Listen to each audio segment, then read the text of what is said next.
For under 200 quid in 2023, you can snaffle yourself a variety of fantastic budget smartphones from Motorola, Nokia, Oppo, Xiaomi, Poco, all kinds of manufacturers, boasting whopping great HD screens, 5G support, proper gaming grunt, and ridiculous battery life. Plus features you won't even find on those super premium, crazy expensive blowers like a bit of micro SD memory card support and some hot headphone jack action. Now, I've personally tested and reviewed bugger loads of budget blowers that won't skint you, and here's my pick of the very best ones that will cost you under £200 here in the UK. So if you're on a tight budget, no worries. And for more on the latest and greatest tech, please do subscribe and ding that notifications bell. Cheers!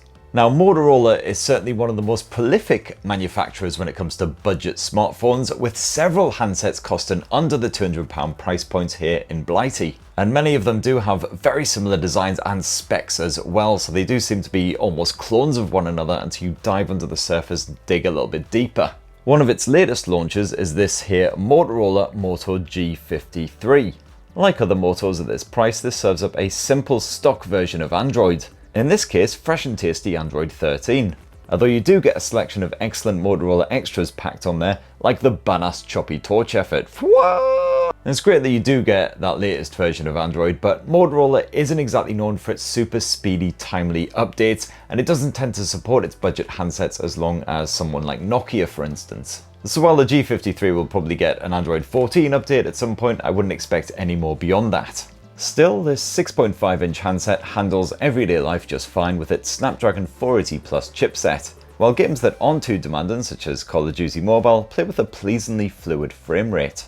Battery life is absolutely cracking, courtesy of the 5000 mAh capacity cell and also that energy efficient chipset, while connectivity is also top notch with full 5G support. And the Moto G53 sports a simple 50 meg camera, which is fine for your basic family pics, as long as there's not much movement involved. And as is often the case at this sort of budget price point, that is backed by a basic macro camera shooter, which is pretty much pointless.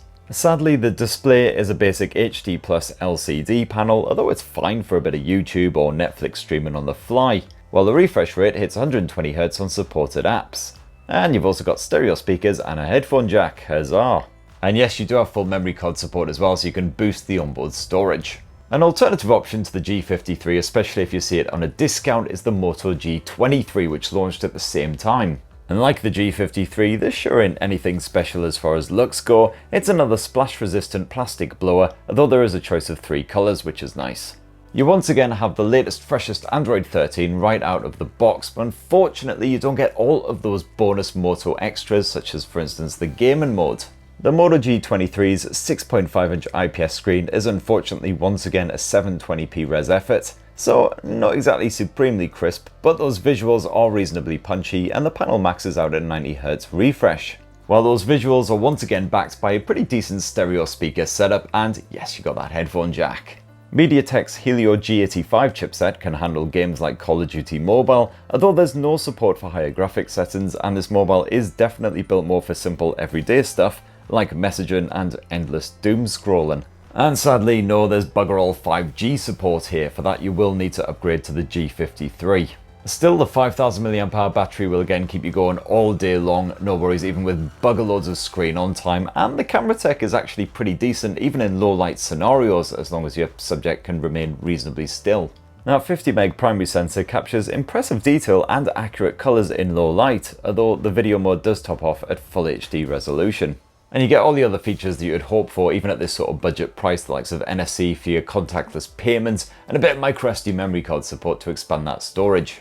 Now, another smartphone manufacturer who offers a similar straight-laced stock Android experience at this sort of budget price point is Nokia, except this time with the added benefit of timely and reliable OS and security updates. And one of its latest, the Nokia G22, is a decent package that's designed to last you years. This 6.5-inch blower looks a wee bit slicker than the Motorola's with its smart matte design, although once again it's got a placky back. And that moody blue model is rather fetching in an emo style I'm gonna murder my parents in their sleep kinda way. When I reviewed it, the Nokia G22 was still sadly languishing on Android 12, but it is guaranteed an update to Android 13 and then Android 14 beyond that, with 3 years of security updates for an extra bit of peace of mind. And if you do bust the screen or the battery goes all screwy, then the good news is you can actually replace these components yourself, even with bugger all skills or knowledge, as I proved myself right here in this unboxing video with only moderate cursing and bloodletting. However, it's certainly not recommended if your hands aren't steady and your eyes are a bit crap. You've got NFC support here in the UK and a dual SIM setup plus a separate micro SD slot to expand the storage. Meanwhile, that IPS screen is a mere 720p panel, but it is fine again for streaming YouTube, browsing the internet, whatever. Power and proceedings is the Unisoc T606 chipset, same as the previous gen, and once again this is fine for everyday stuff, but I wouldn't recommend gaming on it beyond the occasional jaunt on Call of Duty. In fact, I'd really like to see Nokia implement this DIY fix-it-up-yourself ethos into a more flagship premium device, because it's really the performance that's going to be the limiting factor here. Still, the 5000 mAh battery is practically impossible to drain in a single day, and it should keep most people going a couple of days between charges. And last up, the Nokia G22's 50 megapixel rear shooter is absolutely fine for your everyday pics. Although that focus does struggle to latch onto subjects in a timely fashion, and moving subjects pretty much always pose a problem. Even cheaper is the Nokia G11, which also serves up seemingly never-ending battery life, and I actually found it less frustrating for gaming than the G21.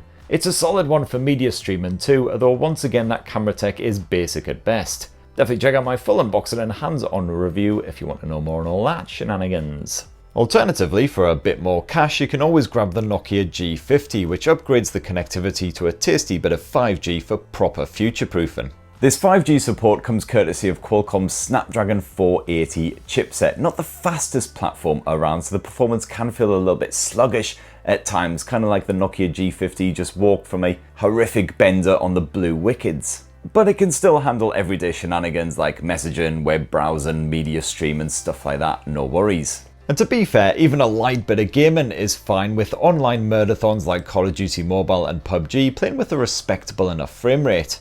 That epic-sized 6.8-inch screen is an IPS panel. It offers you a clear view of the action despite the basic HD resolution, while the 5000 mAh battery means all-day streaming, no worries. NFC for your contactless payments, check. You've got a headphone jack, you've got micro SD support for expanding that storage, all present and all doing their job very nicely. And then once again there's that lovely stock version of Android with years of guaranteed OS and security updates. And I wasn't expecting too much, admittedly, from the 48MP main camera sensor, but it's not bad at all for family pics as long as that lighting isn't too dim. You can also shoot okay-ish looking Full HD video and snap your mug with the 8MP selfie camera. And for under 200 GBPs, you can also snaffle yourself a Poco M5, which will suit most users down to the ground. That camera sensor is yet another 50MP morpho, shock horror, and while low light shots often come out grainy as hell, the night mode does do something to temper this. And my test photos shot in kinda light looks pretty good, with plenty of detail packed in, as well as nice poppy colours. The Poco M5's 6.58-inch IPS screen is a Full HD plus 90Hz effort, which holds its own during any downtime when you want to slump on the sofa with some Netflix or Disney Plus or whatever. And there's even a headphone jack to get plugged in. MediaTek's Helio G99 chipset can cope with some light gaming on the side, while the 5000 mAh capacity battery meant I wasn't scrambling around desperately looking for a power cable in the early evenings. A full charge in the morning will see you through to bedtime, no worries. You got microSD memory card support and all the other features you would expect, and overall I've got no qualms at all recommending the Poco M5.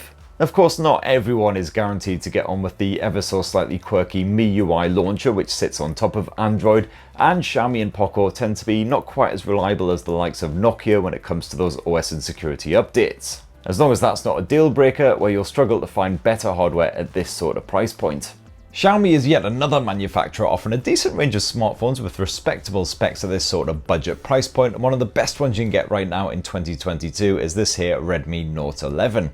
This 6.43-inch smartphone sticks with the same MIUI experience as the Poco phones and likewise delivers some decent hardware for not much cash. The Snapdragon 680 SoC is once again on board and can handle light gaming without exploding, while the 5000 mAh battery won't run dry unless you're seriously punishing this thing with 33W fast charging on top.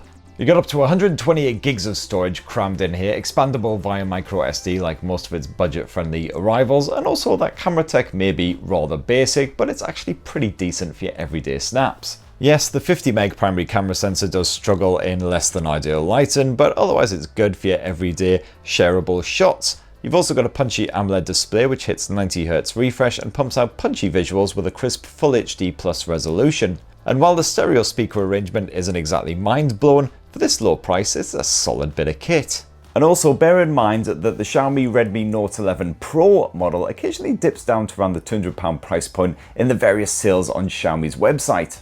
And with that sort of asking price, it's a bargain because you've got better performance courtesy of the Snapdragon 695 chipset, the display refresh rate is boosted to 120Hz, and you've got a few other upgrades here and there as well, so definitely keep an eye on that website and hopefully bag yourself a bargain.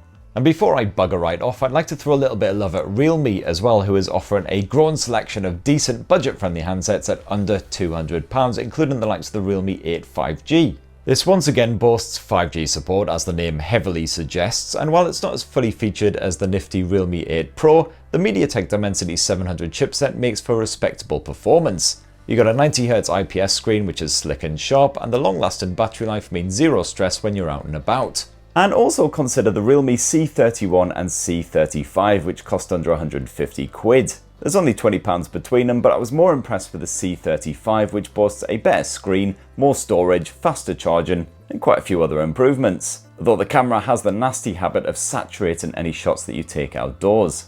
And that right there, my lovelies, is my pick of the absolute best, my own personal favourite sub £200 budget smartphones in 2023. Of course, these are all phones that I've personally tried out, tested and reviewed myself, so I might have missed out your own personal pick. If so, let me know what a massive wanger I am down in the comments below and clue us in as to what is your own favourites. Please do check out my unboxings and reviews of all these phones which are live right now on TechSpert. Poke subscribe, ding that notifications bell, all the usual YouTube shit, and have yourselves a bloody wonderful rest of the week. Cheers everyone, love you!